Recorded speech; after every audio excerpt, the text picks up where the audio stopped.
should start. Okay. Thank you, everybody. My name is Jim Rebitzer, and I'm the paper that I'm presenting today is with Dave Chan and Brigham Frandsen and Michael Powell. And the paper the team that worked on it is kind of the manifestation of what Luigi wanted to see happen, which is the rest of economics diving deep into healthcare issues. So Dave Chan is not only a very accomplished empirical economist, he's an MD and actually lives inside of healthcare organizations for at least part of his week. And Brigham and Mike Brigham and Mike are both very accomplished and very teched up real live economists. Michael is an organizational theorist, and Brigham is an econometrician. And together, we've dived into this issue of organizational economics in the US healthcare system. And when we think about organizational economics, by the way, can you hear me in the back? Good. When we think about organizational economics, we think about that part of economics that focuses on relationships within and between organizations. And we focus on the ways that relationships are structured both formally and informally to try to encourage cooperative behavior and limit scope for opportunism. That's sort of how we define the field. The approach we took to this paper, for better or for worse, is a set of topics. And the reason we chose a topical approach is we thought it would be interesting. It would help draw in people who maybe are not necessarily drawn to organizations or drawn to healthcare, but might be interested in the topics. And also, they're topics that we knew something about, often from our own writings. So here are the topics that we focused on. The first set of topics had to do with incentives in healthcare. And we broke that up in two parts. The difficulties of writing cost and quality incentives in healthcare, which we think are huge and underappreciated.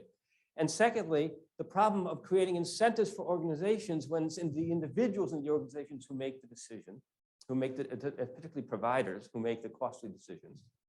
The second set of topics have to do with fragmentation, and here we also have two parts. First, we can worry about fragmented payers and common agency, and secondly, we talk about fragmented providers and care delivery.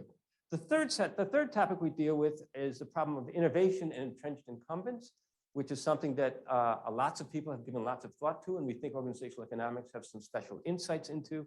And the fourth is the problem of compromised experts. And we'll touch on some of the issues that we talked about. We'll return to some of the issues that Ben raised and Fiona earlier about PBMs, because they're one of the compromised agents we think about. So let's first set of slides. There are 2 slides on incentives and 2 slides on fragmentation, then 1 slide on every other topic. So the first slide on incentives is about cost and quality incentives. Cost and quality measures are multidimensional in healthcare, are multidimensional and sometimes contradictory. It's not clear to patients or providers how to aggregate and reconcile across these various dimensions. I can't give you all the examples that we kind of work up in the paper in the interest of time, but if you think about things like mortality as a quality measure, it's a pretty good one, but mortality may also have issues about the quality of the length of the rest of your life. Or you could think about concerns about treating blood pressure aggressively versus concerns about polypharmacy, or even on the cost side, they're multidimensional and can be contradictory. Think about short-term versus long-term costs. Incentives work best when agents know how to achieve cost and quality objectives for individual patients, but providers are often flying blind.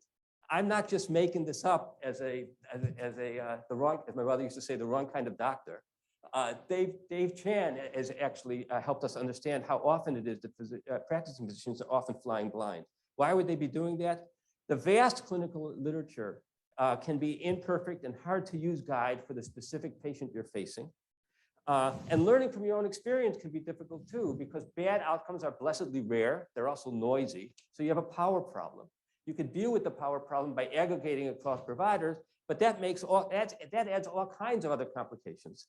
Then finally, in healthcare, the performance measures themselves often depend on the reports of the providers. And this creates lots of difficulties for organizations. If providers can manipulate measures, organizations may respond by weakening incentives and using inferior but harder to manipulate performance measures or by adopting less efficient practices. And in the paper, we discuss a bunch of different examples, which I don't really have time to go into now, some of which comes from David Chan's work on emergency rooms and how they handle scheduling with doctors. But there's other upcoding. There are other examples that we discussed in the paper. This is the second incentive slide, and it concerns organizations and how organizations, incentives aimed at organizations can manifest for the individuals who work in that organization. So policy and practice often involves incentives aimed at the entire organization. There's lots of good reasons to do this. How then do organization level incentives influence the decisions of individual providers? I have my mask on. I don't need to have my mask on. Golly, this is liberating. Sorry about that. I forgot entirely. Passing organizational incentives onto individuals in a budget balanced manner makes the incentives less effective. They get diluted. Large healthcare organizations, therefore, cannot rely solely on the pecuniary motivators that they receive for cost of quality. In passing this stuff down, they have to rely on other non-pecuniary motivators. So they have to rely on non-pecuniary motivators. The candidate motivators are peer pressure, peer recognition, professional norms. In healthcare, that's an unusually rich terrain for those kind of motivators because these organizations can tap into very powerful professional identities and a shared sense of social mission. Any of you who've ever spent time in the healthcare system, unfortunately, or had loved ones who had, know just from your very first instance there that this is not a group of people who are solely motivated by pecuniary incentives. These other notions of duty and pro-social mission really are powerful. Now, economists often react by an appeal to pro-social motives and these other non-pecuniary motives by saying, well, that's just a get out of jail free card. You're just assuming away the agency problem. But you're really not, because there are powerful, while these motivators are powerful, they're also powerfully limited. Oops, what did I just do? They're also powerfully limited. And so what are the limits of these non-pecuniary motivators that are so important in healthcare organizations? First, norms, which are super powerful in healthcare professionals, they emerge from a larger set of institutional structures, including medical schools and professional societies, and they are hard for a specific organization to tune or shape to their own purposes. That makes them kind of clumsy instruments in some ways, as powerful as they are. Secondly, while non-pecuniary motivators may be powerful, they can have really important unintended consequences that are hard to control. So a good example of that, this is an example Dave Chan gave us, has to do with the culture of patient safety. If you have an environment in which physicians take great pride in their safety record and can be vastly humiliated and their reputations damaged by revealing lapses in safety, that's an environment where physicians have powerful non-pecuniary motives to care about safety. It's also an environment in which physicians have powerful non-pecuniary motives to cover up near misses, to cover up the kind of errors that if they were out in the open and discussed and reviewed in after-action reports, could make the whole system more safe. Second set of issues, now the second big topic that we're going to, we're leaving incentives kind of to talk about fragmentation, but we're not leaving incentives entirely because we want to talk about common agency problems, which is fundamentally an incentive problem. So the first fragmentation issue we're going to talk about is multiple payers and common agency. So I don't know about you, but I didn't learn about common agency in graduate school. I learned about it from Mike Powell and Brigham Frandsen.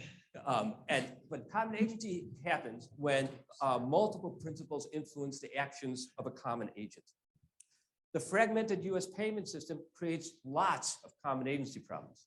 If one payer puts incentives in place, the provider's responsibility to reduce the costs, puts cost-reducing incentives in place, the provider may respond by reducing costs for all their patients. This creates an externality or a spillover. In equilibrium, these spillovers lead providers to offer inefficiently weak incentives. Third best incentives might become. Well, the problem is, that's bad, right? But the problem is worse than that, because spillovers can also create coordination problems in which no payer offers any cost-reducing incentives at all. And this manifests particularly this what we call a sticking point equilibria are most likely when incentives aim to elicit high fixed cost, low marginal cost actions. Think of a new business model. Think of a new IT system. In that situation, if I'm an individual payer and I want to induce people to my providers to participate in this new IT system, to build a new IT system, because I think it's going to reduce costs, but there's a big fixed cost, I'm not going to offer any incentives unless I have some assurances that all my other payers are going to offer enough incentives to clear that hurdle. And if I don't have that assurance, my best move is not to offer any incentives at all, which is even worse than the third best incentives people normally study under common agency.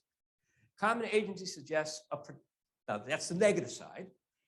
There's a positive side, right? Common agency also suggests a potentially transformative role for public policy. And that's the idea of jumpstarting.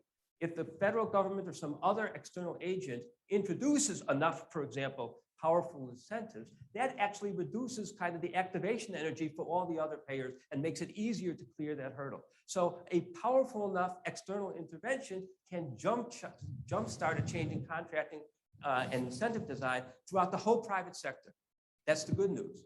The bad news is our model says, this is a subtle point, that only works if the intervention is sufficiently large. If it's not sufficiently large, you've done nothing, right? So it's sort of go big or go home. And worse even yet, because it's theory, we don't know how big is. But let's leave that aside. Second issue has to do with fragmentation, has to do with coordination and information handoffs. So this is the University of Chicago and the Sigler Center. So this sentence doesn't need to be said, but I'm going to say it anyways. Markets trade off the benefits of specialization and the cost of coordination.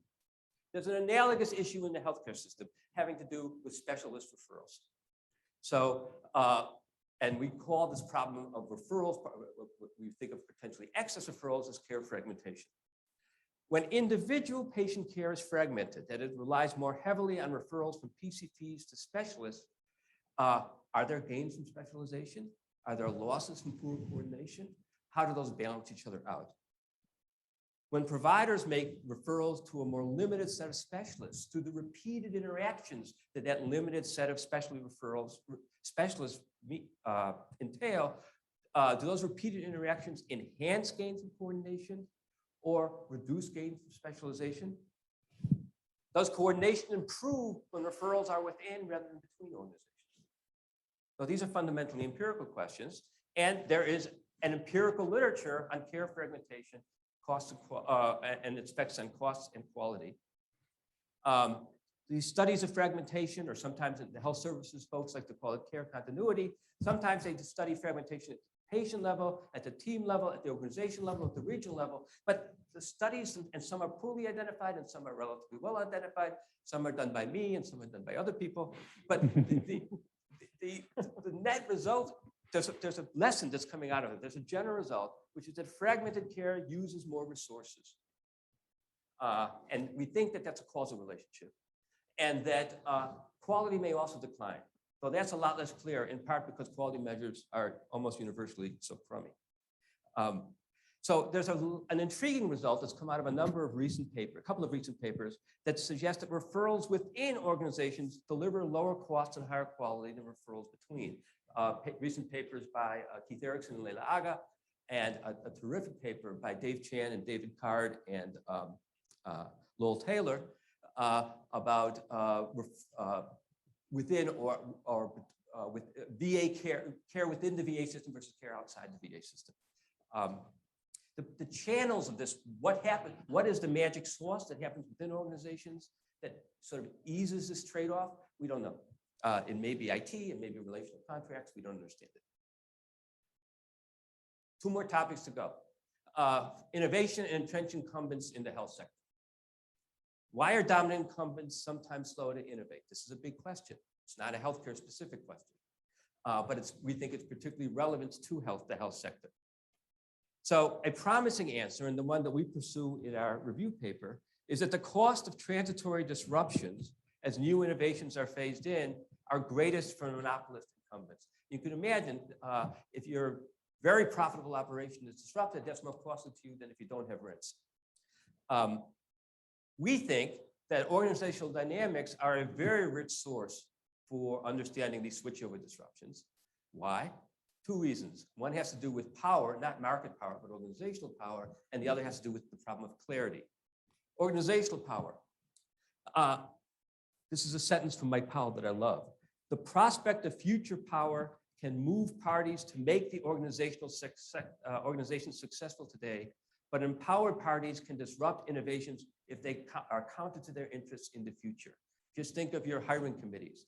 I won't hire that person unless you give me control over the next 2 hires or the next whatever, and then things all get screwed up because that power is abused through some unforeseen contingency down the road. Second source of power is more subtle, less discussed, but I think perhaps more important, which has to do with clarity. Incentives work best when there's clarity about what the organization expects. New business models that require different understandings create switchover disruptions because it takes time to figure out what are we supposed to be doing. We want to be good participants. We understand we'll be sanctioned if we're not, but it's not clear exactly what that means. Oops, hit the wrong button again. Healthcare has dominant incumbents, empowered sovereign professions, and very sophisticated processes where clarity is subtle and hard to achieve. This combination creates switchover disruptions that make incumbents slower to innovate. We discussed an example. We discussed a couple of different examples in the paper, but the one I like best are retail clinics. These retail clinics, which offer a very convenient, very inexpensive, very pared down kind of care, violated a lot of the norms of the sovereign professions that they would be providing that care. And so the physician-oriented organizations didn't introduce it. The for-profit pharmacies did, right? And then the organizations fought them like mad. There's a nice case study of that by a sociologist whose name now escapes me. The last topic I want to talk about are compromised experts. And this touches on stuff that we've been talking about all day. So key healthcare institutions rely on experts with conflicts of interest. And we use 2 examples to motivate our discussion. One is the RUC, which sounds like a professional wrestler, but it's instead the Relative Value Update Committee, right?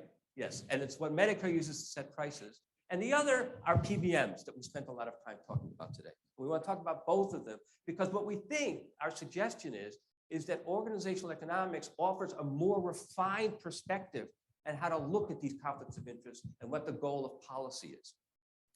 So the RUC sets reimbursement rates for procedures, but they are dominated by specialist societies. The PBMs run formularies for payers, but they receive side payments, kickbacks, rebates from drug makers. Why does the system function with such apparently compromised agents? Why allow a compromised or an apparently compromised, no, a factually compromised Relative Value Scale Update Committee, a RUC? Well, specialists have information that's required for pricing decisions, but they can strategically distort that information. A RUC aligned more or less, and there's degrees of alignment, aligned with specialists reduces these strategic information distortions. So then the policy problem becomes not simply eliminating criminal influence or unethical influence. The policy problem becomes managing a trade-off. And the trade-off is the compromised RUC elicits better information, but also makes self-interested decisions. If you eliminate the compromise entirely, you get worse information. If you let it run rampant, you get distorted decisions. Somehow policy has to manage that trade-off. Second example, final example, why allow PBMs to receive rebates from drug makers? Isn't that a form of kickback? Isn't that a form of corruption? Isn't that a form of compromise from intermediaries that we don't want to do that? And the perspective we take, and this comes from the paper, the Conti paper, Rena, myself, Mike Powell, Brigham, Frandsen wrote about PBMs. And in that paper, we understand rebates to be bids in a contest for a favored position in the PBM's formulary. And that bid has a prize associated with it. And these contests, this is crucial, these contests make the entire drug supply chain more efficient, not less efficient, but more efficient. How do they do it? They lower net drug prices and they reduce copays for most drugs close to marginal cost. and you get something approximating first best pricing pricing outcomes. Now that might sound like an awfully Pollyannish and apologetic perspective on PBMs, and that's not our intention. We're not interested in sort of defending or apologizing this huge concentration of corporate malfeasance. That's not what we're trying to do. What we're trying to do is help understand the policy trade-off. And here's this is how our model suggests we view the policy trade-off. You want to allow these efficiency enhancing formulary contests. We think the efficiency gains from these contests are actually very, very large.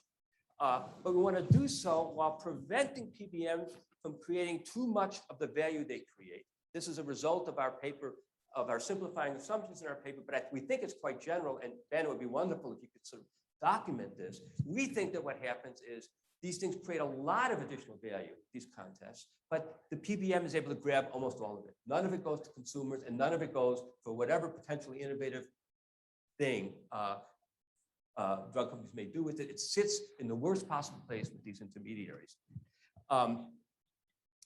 And the second task for policy, again, is not to shut down the contests, but to prevent drug makers and PBMs from distorting the contests in self-interested ways. And there's some, there's a list that came, I was keeping track, there's a list today, loyalty rebates, coupons, those are all ways, collusion in the bidding process, those will be all ways to distort the process of the thing. There's another way that you can distort that comes out of our model that wasn't mentioned today, which is high list prices. It turns out that high list prices distort the contest in a way that reduces the social value it creates, makes and enriches both PBMs and drug companies. So part of the reason you have list prices that are, in our view, disconnected from economic and clinical realities is because they are actually a way of gaming and distorting the formulary contest. So they're much more, from this perspective, what we think a more refined organizational economics perspective, they are, they're a bigger problem than the rebates themselves. Finally, two concluding questions. By the way, I'm running a little long, but I got dispensation. Filippo said it was okay. First question, are organizational problems more intractable in the health sector than elsewhere? Right? I don't know the answer to my strong hunch is yes, but I don't know the answer to it, and I don't know how to answer it, but I'd be interested. And secondly, to what extent are the dysfunctions in the health sector explained by these organizational problems? Or are they just kind of floating around as sort of one more in the long list of problems, but they're not sort of central to what's really screwed up, to take Fiona's word, about the healthcare system? I'll leave that as a homework assignment and stop.